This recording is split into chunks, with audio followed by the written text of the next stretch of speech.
गाड़ी खरीदने जा रहे हो, कौन सी गाड़ी ज्यादा कंफर्ट देगी, किस में ज्यादा फीचर्स मिलेंगे, कौन सी गाड़ी ज्यादा सेफ है, लेकिन सबसे मेन बात उसका दिल कैसा है।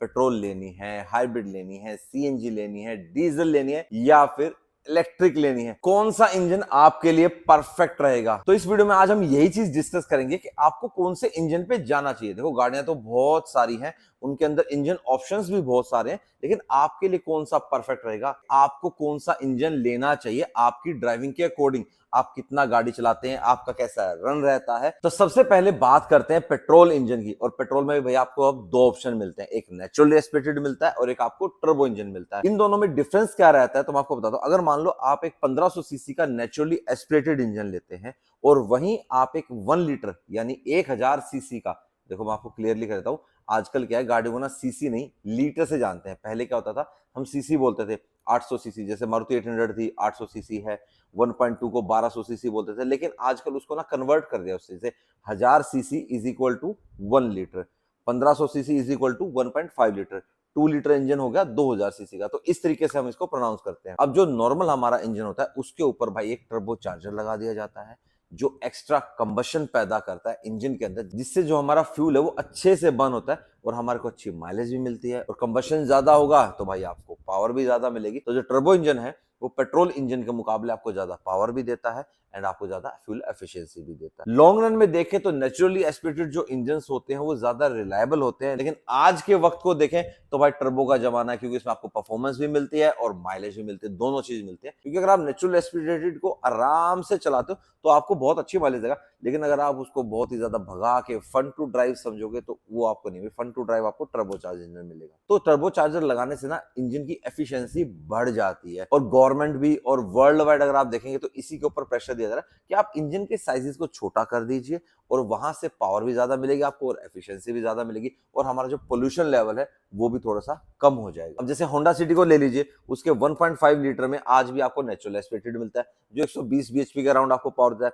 वहीं अगर आप वरना के 1.5 पे जाओगे जो टर्बो चार्ज है वो आपको 160 बीएचपी पावर देता है। तो ये फर्क होता है भाई टर्बो में और नेचुरल एस्पिरेटेड में। अब आ जाते हैं पेट्रोल वर्सेस सीएनजी के ऊपर। अब भाई नॉर्मल पेट्रोल इंजन के ऊपर आप सीएनजी लगवा देते हो। पहले तो नॉर्मल किट्स आती थी जो हम बाहर से लगवाते थे, अब आ रही है सिक्वेंशियल किट जो पहले से ज्यादा बेहतर है, अच्छी फ्यूल एफिशिएंसी भी देती है, पावर का लॉस भी नहीं होता है। बाहर से अगर आप अपनी गाड़ी के अंदर सीएनजी लगवाते हो तो नो डाउट आपको सस्ती जरूर पड़ती है, लेकिन लॉन्ग टर्म के अंदर भाई वो आपके लिए नुकसानदायक है। वो आपके इंजन के वियर टियर भी ज्यादा बढ़ाती है, आपको परफेक्ट पावर भी नहीं देती है, जितनी फ्यूल एफिशिएंसी होनी चाहिए वो नहीं होती है, क्योंकि जो उसका ईसीयू होता है ना वो भाई ट्यून नहीं होता आपकी सीएनजी के अकॉर्डिंग। पहले होता था कि सीएनजी गाड़ियों में ज्यादा पावर नहीं मिलती, लेकिन आज की डेट में भाई जो सीएनजी व्हीकल्स आ रहे हैं उनके अंदर भाई अच्छी खासी आपको पावर मिलती है। अब टाटा की गाड़ियों को ले लीजिए आप, उनके अंदर आपको बढ़िया पावर मिलती है, चाहे आप उसको सीएनजी पे चलाइए चाहे आप उसको पेट्रोल पे चलाइए, दोनों पे गाड़ी बराबर पावर देती है। अब सीएनजी व्हीकल्स के फायदे हैं तो नुकसान भी हैं भाई। इसके अंदर एक तो आपका बूट स्पेस चला जाता है। आप नई जनरेशन की टाटा कार्स को छोड़ दे तो भाई लगभग सभी गाड़ियों के अंदर भाई बड़े से सिलेंडर आते हैं जो बूट को लगभग खा जाते हैं, खत्म ही कर देते हैं। और दूसरा कि भाई इसकी थोड़ी सी जो मेंटेनेंस होती है पेट्रोल व्हीकल से थोड़ी सी ज्यादा होती है, और एक सबसे ज्यादा अगर आपकी गाड़ी कहीं कोलिजन होती है, कोई एक्सीडेंट होता है तो इसमें आग लगने के चांसेस भी ज्यादा होते हैं। तो जो सीएनजी है वो भाई हर जगह अवेलेबल भी नहीं है, तो आप अपनी गाड़ी को उसी एरिया में चला सकते हैं जहां पे आपको इजीली सीएनजी अवेलेबल मिलेगी। तो यह भी एक ड्रॉबैक रहता है सीएनजी व्हीकल्स का। और अगर हम इसको कंपेयर करते हैं कि आपकी गाड़ी डेली 100 किलोमीटर चलती है और वहीं आप पेट्रोल की गाड़ी को 100 किलोमीटर चला रहे हो, तो लगभग लगभग ये आपका 50% पैसा बचाती है। आज की डेट में अगर हम पेट्रोल का रेट 100 रुपए लगा के चलें और सीएनजी अराउंड अभी 80 के अराउंड 84 के अराउंड आ रही है, तो अभी भी उसमें ना 15 से 20 रुपए का फर्क है। तो वहां पे आपके ना अच्छे खासे पैसे बच जाते हैं, क्योंकि जो पेट्रोल की गाड़ी है उसमें मान लो आपको सिटी में माइलेज मिल रहा है 12-13 का माइलेज मिल रहा है, वहीं आपको सीएनजी व्हीकल भाई 20+ का माइलेज देता है, इवन वो आपको 25 भी दे देती है भाई काफी गाड़ियां। तो वहां पे आपके पैसे बच जाते हैं भाई। जो कॉस्ट रहती है गाड़ी की पेट्रोल ओवर सीएनजी, तो 80,000 से 1.25 लाख के आसपास की इनकी कॉस्ट एक्स्ट्रा पड़ती है, और वो जो पैसा आपने एक्स्ट्रा दिया है वो भाई आप 1 साल या सवा साल के अंदर, या अगर आप गाड़ी बहुत ही ज्यादा चलाते हो तो आप 6 महीने में भी कवर कर लोगे। अब बात करते हैं उस इंजन की जिसके पीछे भाई सारी दुनिया हाथ धो के पड़ी हुई है और हमारी गवर्नमेंट भी इसके पीछे पड़ी हुई है। समझ गए होगे मैं किस इंजन की बात कर रहा हूँ, डीजल इंजन की बात कर रहा हूँ भाई। डीजल व्हीकल को पेट्रोल के ऊपर क्यों कंसिडर किया जाता है? एक तो भाई डीजल पेट्रोल से सस्ता है, दूसरा ये अच्छी खासी माइलेज भी देता है। बात करें डीजल इंजन की ओवर द पेट्रोल व्हीकल, जो छोटे इंजन होते हैं वो तो देखो अब BS 6.2 आने के बाद लगभग छोटे इंजन तो भाई अब बंद ही हो गए हैं। मारुति के पास छोटा इंजन था वो भी बंद हो गया, टाटा ने भी अब अपना छोटा इंजन आता था वो भी बंद कर दिया। तो 1.5 लीटर और 2 लीटर इंजन ये सबसे ज्यादा चल रहे हैं। और जो प्राइस डिफरेंस रहता है ना पेट्रोल के ऊपर, तो भाई ये तकरीबन 1.5 से 2 लाख ज्यादा महंगे रहते हैं। और आने वाले टाइम में तो पेट्रोल से ज्यादा भाई महंगे हो जाएंगे, 2.5 से 3 लाख तक का डिफरेंस आ जाएगा अगर आप एक पेट्रोल गाड़ी लेते हैं और अगर आप डीजल गाड़ी लेते हैं। पहले जो डिफरेंस रहता था ये तकरीबन लाख, सवा lakh, max to max 1.5 lakh तक का रहता था। अगर आज की डेट में आप एक डीजल इंजन गाड़ी लेते हो पेट्रोल को छोड़ के, सेम सेगमेंट की अगर आप मान लीजिए, मान लो आज मैं स्कॉर्पियन खरीदता हूँ डीजल में और एक स्कॉर्पियन खरीदता हूँ मैं पेट्रोल में, तो पेट्रोल में स्कॉर्पियन मुझे सिटी में माइलेज देगी 7 से 10 के बीच में। बिल्कुल नॉर्मल जो मैंने जिनसे मेरी बात हुई है वो मैं आपको माइलेज बता रहा हूँ कि 7 से 8 की माइलेज पेट्रोल वाली आराम से देती है। और डीजल वाली मेरे पास है जो मेरे को आराम से 10 से 13 के बीच में देती है, कई बार तो 12-13 से भी ऊपर देती है सिटी में। तो आप ये देखो 5 माइलेज का तो वैसे फर्क आ गया, और ऊपर से पेट्रोल आज की डेट में पड़ता है आई थिंक 96 100 मान लेते हैं, और जो डीजल है वो 90 के अराउंड है। 10 रुपए का तो हमारा प्राइस में फर्क आ गया, जो हमारी माइलेज है वो 5 एक्स्ट्रा बढ़ गई। तो इस तरीके से अगर हम पूरे साल का कैलकुलेट करेंगे, हमने जो एक्स्ट्रा पैसा डीजल के ऊपर दिया है वो हम अपना 1.5 साल के अराउंड रिकवर कर लेंगे। तो जो ये एवरेज मैंने लगाया है ये 50 से 100 किलोमीटर, हालांकि मैंने जो गैप है वो काफी ले लिया, 50 और 100 किलोमीटर पूरे 50 का फर्क होता है, लेकिन मैं आपको मोटा मोटा क्लियरली बता रहा हूँ, बिल्कुल एग्जैक्ट उसमें नहीं जाऊंगा, लेकिन मैं आपको कॉमन लेमन भाषा होती है ना उसमें समझा रहा हूँ कि आपका पैसा कितने दिन में रिकवर हो पाएगा अगर आप कितना चलाओगे। जितना ज्यादा आप व्हीकल को चलाओगे उतना जल्दी आपका पैसा रिकवर होगा। आजकल बड़ा ट्रेंड चल रहा है इलेक्ट्रिक की, सोचोगे इलेक्ट्रिक पे भी आएंगे, उससे पहले भाई हाइब्रिड की बात कर लेते हैं ना। पेट्रोल इंजन के साथ भाई एक इलेक्ट्रिक मोटर को जोड़ दिया जाता है, छोटा बैटरी पैक लगा दिया जाता है, उसको हम बोलते हैं हाइब्रिड व्हीकल, जो आपको होंडा सिटी में मिलता है, हाई राइडर में मिलता है, ग्रैंड विटारा के अंदर मिलता है। तो उससे क्या होता है, आपकी जो फ्यूल एफिशिएंसी है, मान लो आपका पेट्रोल इंजन 12-13 के माइलेज दे रहा है और मोटर से जो पावर आ रही है उससे जो आपकी फ्यूल एफिशिएंसी है वो 20 किलोमीटर पर लीटर पे चली जाती है। जहां नॉर्मल वही गाड़ी आपको सिटी में माइलेज दे रही थी 12, वही माइलेज आपकी पहुंच जाएगी 20 के ऊपर, वहां आपको 8 किलोमीटर पर लीटर का फायदा हो जाएगा हाइब्रिड व्हीकल के ऊपर। अगर आप एक सीएनजी व्हीकल नहीं चाहते हो, डीजल भी नहीं चाहते हो, और ये है कि मेरे को गाड़ी लॉन्ग टर्म के लिए रखनी है और मेरे को गाड़ी अच्छी चलानी भी है, तो आप एक हाइब्रिड व्हीकल पे जा सकते हो, क्योंकि जो नॉर्मल पेट्रोल व्हीकल है उससे हाइब्रिड व्हीकल का रेट 2 से 2.5 लाख होता है ज्यादा। जो अगर आप रिकवरी आप समझ रहे हैं कि जो मैंने 2.5 लाख एक्स्ट्रा दिए या 50-60 किलोमीटर डेली चलाएंगे तो आपके 5 साल में वो पैसा रिकवर होके आ जाएगा। अब गाड़ी कम चलाओगे तो ज्यादा टाइम लगेगा। फाइनली आ जाते हैं इलेक्ट्रिक व्हीकल के ऊपर। अब इलेक्ट्रिक व्हीकल्स के भाई बहुत सारे फायदे हैं, मैंने बहुत बार बता रखा है। इलेक्ट्रिक व्हीकल से आपकी सबसे बड़ा फायदा, आपकी जो कॉस्ट ऑफ रनिंग है वो बिल्कुल कम है, सबसे ज्यादा कम है। सबसे सस्ती सीएनजी मानी जाती है उससे भी कम है भाई, 1 से सवा रुपया, मैक्सिमम 1.5 रुपया पर किलोमीटर आपको इलेक्ट्रिक व्हीकल पड़ता है। आने वाले टाइम में इलेक्ट्रिक व्हीकल्स के जो प्राइस हैं वो कम होंगे मेरे हिसाब से भाई। 2025-26 के बाद से इलेक्ट्रिक व्हीकल्स के प्राइस भाई कम होने स्टार्ट हो जाने चाहिए, या तब तक हमारे को एक अच्छा इंफ्रास्ट्रक्चर भी मिलना स्टार्ट हो जाएगा। अभी तक तो नहीं है, क्योंकि इलेक्ट्रिक व्हीकल्स इंडिया में अगर फेल है तो 2-3 कारणों से ही है। एक तो हमारे को प्रॉपर इंफ्रास्ट्रक्चर नहीं मिलता, चार्जिंग स्टेशंस नहीं है हमारे पास, हम लॉन्ग टर्म पे इन कार्स को नहीं ले जा सकते, जो सबसे बड़ा ड्रॉबैक है इलेक्ट्रिक व्हीकल्स का।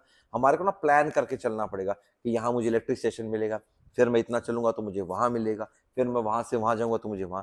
तो आपको एक प्लान करके चलोगे तो आप इलेक्ट्रिक व्हीकल्स को लेकर निकल सकते हो, अदरवाइज तो भाई इलेक्ट्रिक कार्स कुएं का मेंढक ही भी नहीं, मतलब शहर शहर में, सिटी सिटी में आप इनको चला सकते हो। फायदे बहुत है इलेक्ट्रिक व्हीकल्स के। सबसे बड़ा तो भाई आपको फ्यूल एक्सपेंस आपके बिल्कुल जीरो ही आते हैं लगभग। लेकिन जो ये गाड़ियां हैं भाई ये महंगी भी बहुत ज्यादा होती है। अगर आप सेम गाड़ी को पेट्रोल में ले रहे हो और सेम इसके इलेक्ट्रिक में ले रहे हो तो 5 से 6 लाख रुपए ज्यादा महंगी होती है।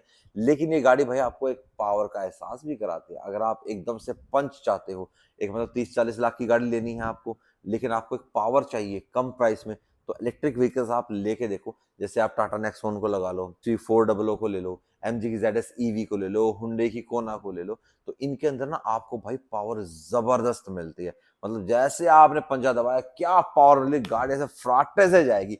इवन आपकी 400 तो भाई 8 सेकंड के अंदर 0 to 100 कर लेती है। मैंने तो उसको खुद टेस्ट कर रखा है भाई। इलेक्ट्रिक व्हीकल्स में आपको पावर भी मिलती है, एफिशिएंसी मिलती है, सब कुछ मिलता है, लेकिन आपको एक इंफ्रास्ट्रक्चर अच्छा नहीं मिलता। यही एक इसका सबसे बड़ा ड्रॉबैक है। 8 साल और 1,60,000 किलोमीटर तक की कंपनीज आपको वारंटी देती हैं। उसके बाद क्या होगा भाई, इलेक्ट्रिक व्हीकल्स को भी इंडिया में आए हुए 8 साल से ज्यादा हुए नहीं है। वैसे तो हो गए, रीवा बहुत टाइम पहले आई थी, आई थिंक 2002-3 में रीवा आई थी। वो तो उस टाइम तो भाई कुछ लोगों को पता ही नहीं था कि इलेक्ट्रिक व्हीकल होता क्या है। अभी रिसेंटली की बात करें, जब टेक्नोलॉजी थोड़ी सी एडवांस हो गई है, उसके बाद किसी ने भाई अपनी गाड़ी 8 साल लगातार रखी है, और ऐसा कोई ओनर हमारे को मिलेगा जिन्होंने अपने इलेक्ट्रिक व्हीकल्स को 1,00,000 किलोमीटर चला लिया होगा, उससे मिलेंगे, उनका ओनरशिप रिव्यू आपके लिए गए, तब हमारे को इलेक्ट्रिक व्हीकल्स की थोड़ी सी एक्चुअल सच्चाई पता लग पाएगी। ये तो मैंने सारा बता दिया कि ये डिफरेंस है, ये डिफरेंस है, ये पेट्रोल में, ये CNG में, ये डीजल में। आपको कौन सी लेनी चाहिए भाई, आपके लिए कौन सी बनी है? तो सबसे सिंपल लॉजिक है, आप छोटी गाड़ी ले रहे हो, 10 लाख तक की ले रही हो, और आपका मंथली किलोमीटर 1500 से 2000 किलोमीटर आता है, आपको पेट्रोल गाड़ी ही लेनी चाहिए। अगर आपका रन इससे ज्यादा आता है तो आपको जाना चाहिए CNG व्हीकल के ऊपर। अगर आपको डेली रन करना है 200, 250, 300 किलोमीटर, और आपको पता है कि मेरे को CNG स्टेशन भी आराम से मिलेंगे, और मेरे को लगेज की इतनी खास रिक्वायरमेंट नहीं, क्योंकि मेरे को बस गाड़ी चाहिए चलने के लिए डेली, तो CNG व्हीकल आपके लिए बना है। अगर आपकी रनिंग शहर से दूर है, आपके वहां CNG स्टेशन अवेलेबल नहीं है, आपको जाना चाहिए डीजल व्हीकल के ऊपर। आप बड़ी गाड़ी लेना चाहो, आप बड़ी SUV ले रहे हो या सेडान ले रहे हो, तो उसमें आपका जो किलोमीटर है मिनिमम 1000 से 1500 किलोमीटर है, तो ही आपको पेट्रोल गाड़ी लेनी चाहिए। अगर आप उतना चलाओगे ही नहीं गाड़ी को, अब मान लो आपने 1000 किलोमीटर आप महीने का चलाते हो, तो साल के 12,000 किलोमीटर हुए। वहीं अगर आप एक डीजल गाड़ी ले लोगे, या CNG लोगे, या इलेक्ट्रिक ले लोगे, तो आप अपना पैसा रिकवर कर ही नहीं पाओगे। उसको तो आपके लिए वेस्ट है। आपने जो पैसा एक्स्ट्रा दिया शुरुआत में, वो आपके लिए टोटल जीरो है। आप जब तक अपनी गाड़ी को ज्यादा नहीं चलाओगे, आप रिकवर नहीं कर पाओगे। पेट्रोल व्हीकल्स उन बंदों के लिए हैं जिनकी गाड़ियां बहुत कम चलती हैं। अगर आप छोटी गाड़ी ले रहे हो तो 1500 से 2000 किलोमीटर मैक्सिमम होनी चाहिए आपकी, और अगर आप बड़ी गाड़ी ले रहे हो तो 1000 से 1500 किलोमीटर। ज्यादा की रनिंग जाती है तो फिर आप अपने दूसरे फ्यूल पे जाएं। इलेक्ट्रिक व्हीकल्स तो भाई उस बंदे के लिए है जिसने सारा दिन अपना गाड़ी के अंदर घूमना है, रात को आके अपने घर पे चार्ज करके लगा दे। उसका एक फिक्स रूट है, जी हाँ बिल्कुल फिक्स रूट है, तो ही आपको एक इलेक्ट्रिक व्हीकल लेना चाहिए। अगर आपको सडनली कहीं दूर जाना पड़ गया तो वो आपके लिए दिक्कत हो जाएगी। CNG व्हीकल्स वालों के साथ ये दिक्कत नहीं है, क्योंकि इंडिया में आपको ना दोनों फ्यूल मिलता है। अगर आपकी मान लो CNG खत्म हो भी जाती है, इमरजेंसी आती है, तो आप पेट्रोल डाल के उसको लेके तो जा सकते हो। इलेक्ट्रिक व्हीकल्स में आप कैसे लेके जाओगे, तो यहाँ पे आप फंस जाओगे। बड़ी गाड़ियों में, SUVs में, सेडान्स में, तो मैं आपको डीजल इंजन तब रेकमेंड करूंगा जब आपकी रनिंग ज्यादा हो। अगर उसमें भी अगर आपकी रनिंग कम है, आप महीने का कम से कम 2000 किलोमीटर चला रहे हो, तो ही आपको डीजल इंजन लेना है। 2000 कम से कम चलनी चाहिए, तब डीजल इंजन लेना। इससे कम है तो डीजल इंजन नहीं लेना। उम्मीद करता हूं आपके पेट्रोल, CNG, हाइब्रिड, डीजल, इन सब के डाउट्स क्लियर हो गए होंगे कब आपको कौन सा इंजन लेना चाहिए। कमेंट बॉक्स में जरूर बताना आपको ये वीडियो कैसा लगा, और ऐसे इंफॉर्मेटिव वीडियोस देखने के लिए जुड़े रहिए ऑटोमोटिव 17 के साथ। मैं विक्रम अहलावत मिलूंगा अब आपसे नेक्स्ट वीडियो में। Till then bye bye, take care and live the life to fullest. Bye bye.